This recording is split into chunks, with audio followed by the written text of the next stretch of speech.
I wasn't drunk, I wasn't high, I wasn't tired, I wasn't hallucinating, and I sure as hell wasn't dreaming. That's what everyone asks when I tell the story. Was I out of it? Was I exhausted? Did I hit my head? I remember everything. I was driving back from my buddy Alex's place. We'd just finished watching the game. Nothing too heavy, just some wings, maybe a beer or two. Nothing that would screw with my senses. It was close to midnight, and I took the back roads home like I always did. I live about 25 minutes outside of town, near the tree line, where things start getting quiet and the stars actually come out. There's this long stretch of road between Bell Creek and my place, where the fog rolls in heavy, like you're driving through soup. That night, it was thick enough to feel like a blanket over the windshield, even with my high beams on. I slowed to maybe 30, trying to stay between the yellow lines, when something moved. Just a flicker, a shadow crossing in front of the car. I hit the brakes so hard I nearly skidded into the ditch, but I didn't feel an impact. Nothing bounced off the hood.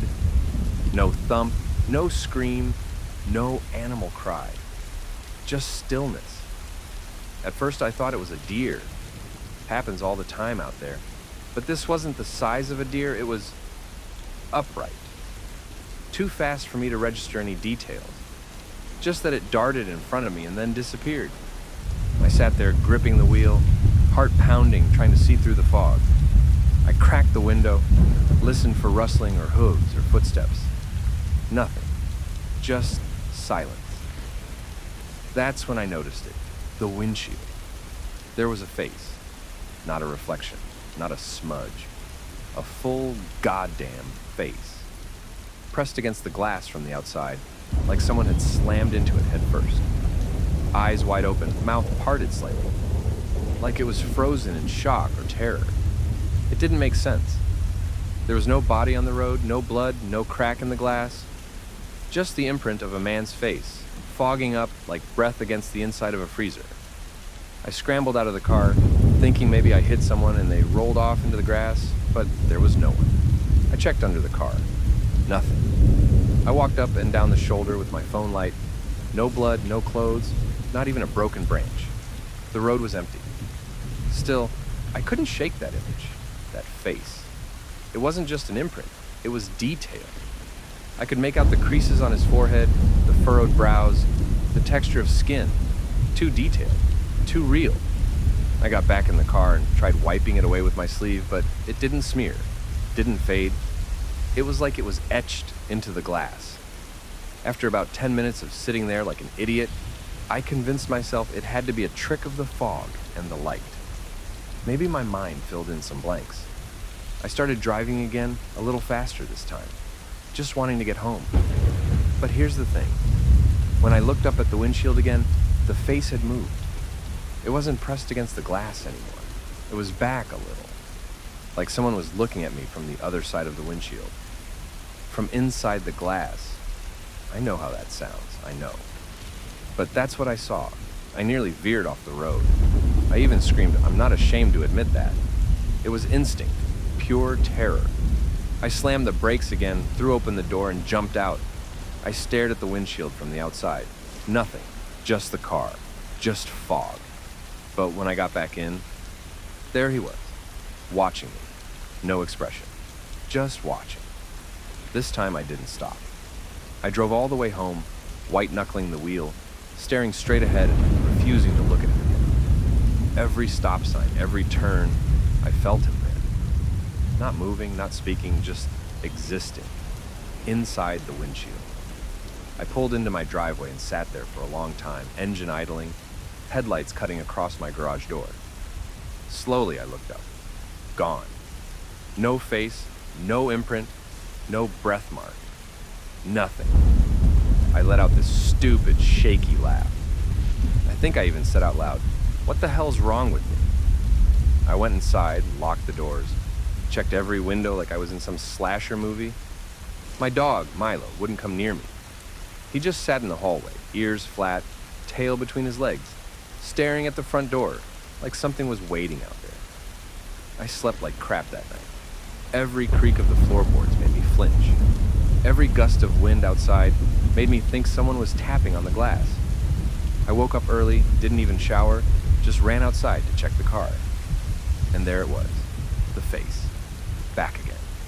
Same expression, same place, but this time, just a little closer. Not pressed to the glass, not watching from inside. Closer. I drove straight to the gas station to wash it, hoping it was just some kind of oil, weird fog stain, but nothing got it off. Not water, not Windex, not a razor blade. People stared as they walked by my car, but no one said anything. I even asked the clerk, "Do you see anything on my windshield?" He just looked at me like I was crazy and shook his head. That's when I realized I was the only one who could see it. I tried to convince myself it was a stress-induced hallucination. I even scheduled a therapist appointment. But by then it didn't matter, because that night I saw something worse. I was brushing my teeth before bed, avoiding the bathroom mirror like it owed me money, when I heard it. A faint, hollow tap. Not from the front door, not from the windows, from the garage. I froze. My heart was hammering so hard I felt it in my throat. I crept down the hallway, every board under my feet sounding like a gunshot. I stood by the garage door and listened. Silence. Then, tap, tap, tap. 3 slow knocks. I threw the door open. The garage was pitch black. I reached for the light switch. Click. The overhead lights buzzed on. Nothing. No one. But my car was different. The face was still there, but this time, it wasn't in the windshield. It was in the rearview mirror. And it was smiling. You ever have that feeling where your stomach drops before your brain can process why? Like your body knows something your mind doesn't? That's what happened when I saw him in the rearview mirror. That same face, but different. Closer now, clearer, and smiling. Not a wide grin or anything cartoonish. Just the barest curve of the lips. But it was worse than any scream. I slammed the door shut and locked it behind me. Stood there in the hallway, staring at the doorknob, like I expected it to turn on its own. My dog barked once, sharp and low, then ran upstairs. He never does that. Never leaves me alone when I'm freaked out. That night, I didn't sleep. I sat on the couch with the lights on, holding a baseball bat, like it was going to help. I kept telling myself it was stress, a mental breakdown. Maybe I had actually hit someone and my brain just wouldn't let me face it. But if that were true, wouldn't the body have shown up by now? Wouldn't someone have reported a missing person? The next morning, I called out of work and drove straight to a detail shop. Told them to replace the entire windshield. I didn't give a reason, just handed over my credit card and said, "Make it gone." A couple hours later, I picked it up. Clean, clear. No face, no imprint, no smile. I drove home grinning like a maniac. I actually laughed in the car. Felt like I'd escaped something, like I'd beat it. But that night, as I got ready for bed, I felt it again, that sinking feeling, that drop in my gut, like I was being watched. I stood in the doorway of my room, lights off, just stared at the mirror above my dresser. Nothing in it but my own reflection. But I knew before I even got close. When I leaned in, barely able to breathe, there he was, not in the mirror, but behind me, just over my shoulder. His head turned slightly, eyes locked on mine, and that smile, that same sick smile. I whipped around, nothing. Just my bedroom, empty. But when I looked back at the mirror, he was gone. I didn't sleep that night either. I left every light on, put a chair under the doorknob like I was in some motel horror movie. The next day, I drove to a priest. I'm not religious, never have been. But I remembered this tiny church from when I was a kid, St. Jude's. The guy didn't ask many questions, just gave me a confused look when I told him I thought something was attached to me. He gave me some holy water and a little wooden crucifix and told me to pray. I felt like a lunatic, but I did it anyway. I sprayed the holy water on my windshield, hung the crucifix from the mirror. I even slept with it under my pillow like a terrified child. For 2 days, it seemed like it worked. No face, no mirror trick, no knocking in the garage. I started to feel like maybe it really was in my head all along. Maybe I was just burned out. I even went back to work, tried to pretend I was normal again, but then I saw it. I was sitting in traffic on the way home, just minding my own business, when I caught a glimpse of something in the rear view. Not in my car, in the car behind me. A black SUV. Tinted windows. Except the driver's side window was down just enough, and behind the wheel was that face. Same eyes, same expression. But now, he was following me. I changed lanes, so did he. I exited the highway. He stayed behind me. I went through a red light. He stopped, but only long enough to avoid suspicion. Then, he kept coming. I circled the block 3 times. Same distance behind me every time. I pulled into a grocery store parking lot and got out of the car. The SUV didn't follow, just passed by slowly. No license plate, no driver, just the face behind the glass, watching me. I went inside, shaking, pretending to shop. I waited there over an hour. When I came out, the SUV was gone. I drove home like I was being hunted. I didn't even pull into the garage. I parked 2 blocks away and walked just to throw him off. And that night, I did something I never thought I'd do. I looked through my old photo albums, the printed ones, just in case. I don't know why. I guess I thought maybe he'd been there before, like maybe I'd seen him somewhere else. But I swear to you, when I looked at a picture from my 12th birthday, the one where I'm blowing out candles at the park, he was there, in the background, behind the picnic tables, out of focus. But it was him, standing by the trees, half hidden in shadow. Same face, same goddamn smile. I tore the photo in half and burned it in the sink. Didn't care if I sounded insane, I just knew he wasn't new. He'd been there, watching, waiting. It's like something happened that night on the road that let him in. And once I saw him, really saw him, he could see me too. The dreams started after that. If you can even call them dreams. I'd wake up in the middle of the night and not be able to move. Sleep paralysis, they'd call it. But it felt different. I'd lie there, frozen, staring at the ceiling, and out of the corner of my eye, he'd be there, standing by the bedroom door, just watching, not doing anything, not saying a word, just smiling. Then I'd wake up for real, heart racing, covered in sweat.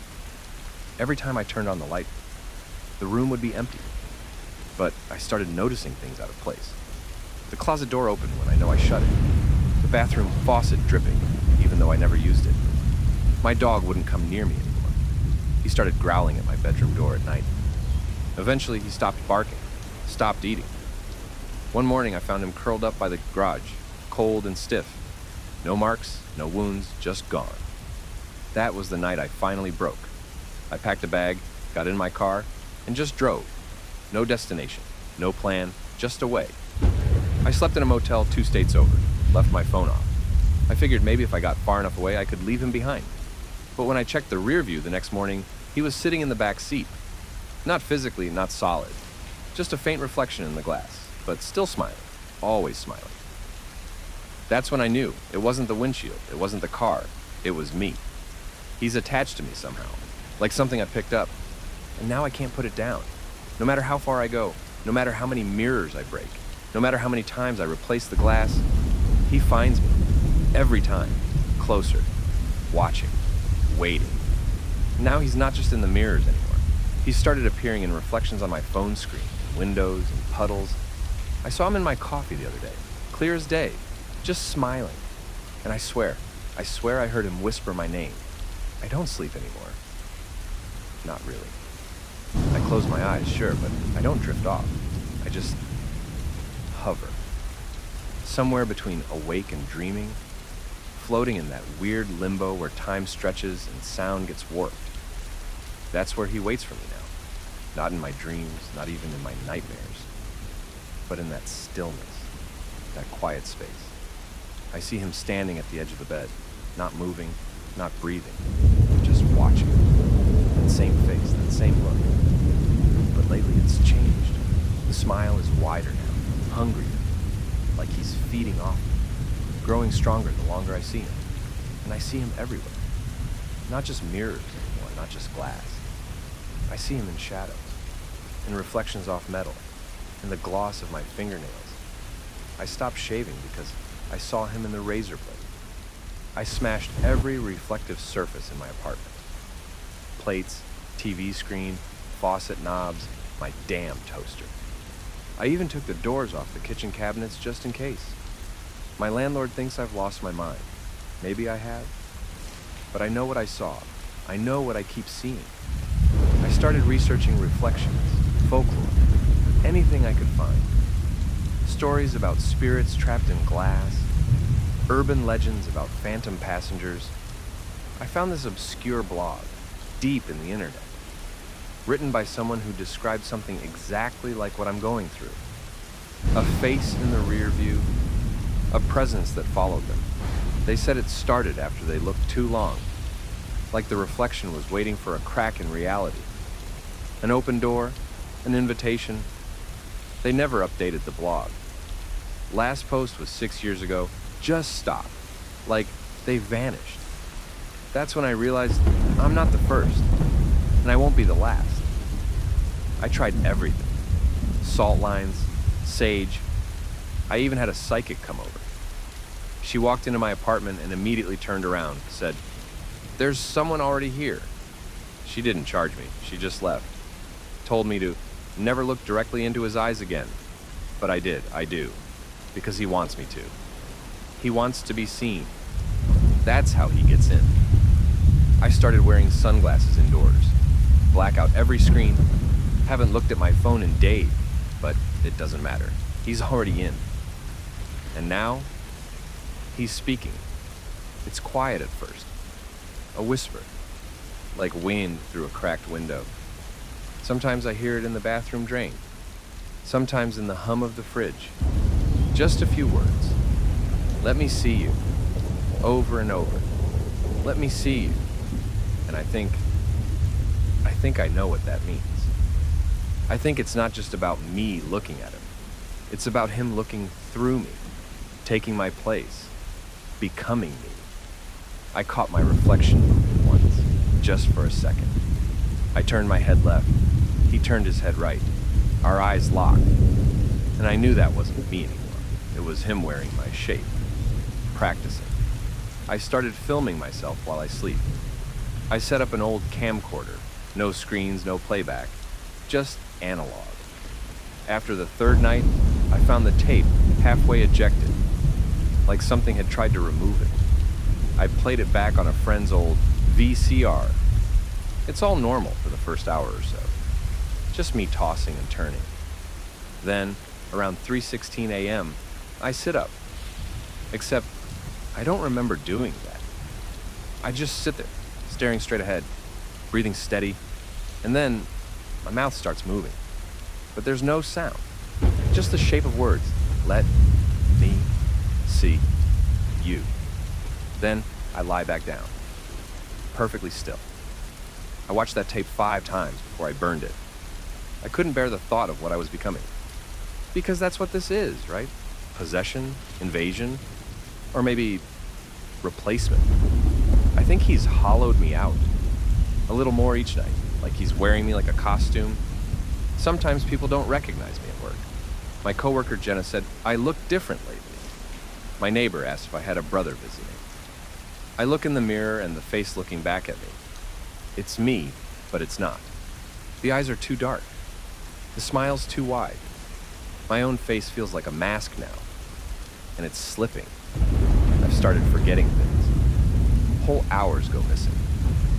I wake up in places I didn't drive to. Found my car parked outside a rest stop, 3 towns away. No memory of getting there. No receipts, no gas stops. Just there. And the worst part? There are photos on my phone I didn't take. Pictures of me sleeping. Pictures of me brushing my teeth. Pictures of me staring into the mirror. He's using my hands. Using my life. I saw a final therapist, told her everything, didn't hold anything back. She nodded a lot, took notes, then asked, "Do you ever feel like the reflection is more real than you are?" I laughed. Then I cried. Then I asked if she saw him too. She didn't answer, just handed me a mirror and told me to look. And I did. And he was there, standing behind me, wearing her face, smiling. I don't go outside anymore. People are starting to notice. The way I move, the way I talk. Like I'm too smooth, like I'm rehearsed. Because sometimes it's not me talking, it's him. I'll start saying something and the words come out wrong. Too deep, too calm. I heard myself tell my sister, "You look just like you did in the accident," but we've never been in an accident. Not together. She didn't even catch it, just froze for a second and kept talking. Like her brain refused to process it. That's what he does. Slips into the cracks, replaces one moment at a time. One sentence, one movement, until you're gone, until he's the one people remember. I think I'm almost done. Almost gone. I can feel him in my skin now. Like wearing wet clothes that don't belong to me. My bones ache. My voice sounds strange in my ears. I can't even cry anymore. But I had to write this down. In case anyone else sees him. In case you do. Don't look. Don't acknowledge. Don't let him see you back. Because that's the invitation. That's the trap. The moment you see him, he sees you. It's already too late. The last place I saw him was in the reflection of my own eyes. I blinked. And when I opened them again, everything felt quiet. Still. Like the world had stopped spinning. And now, I think he's inside me. Watching you through me. Smiling. If you enjoyed this video, make sure to subscribe for more horror tales.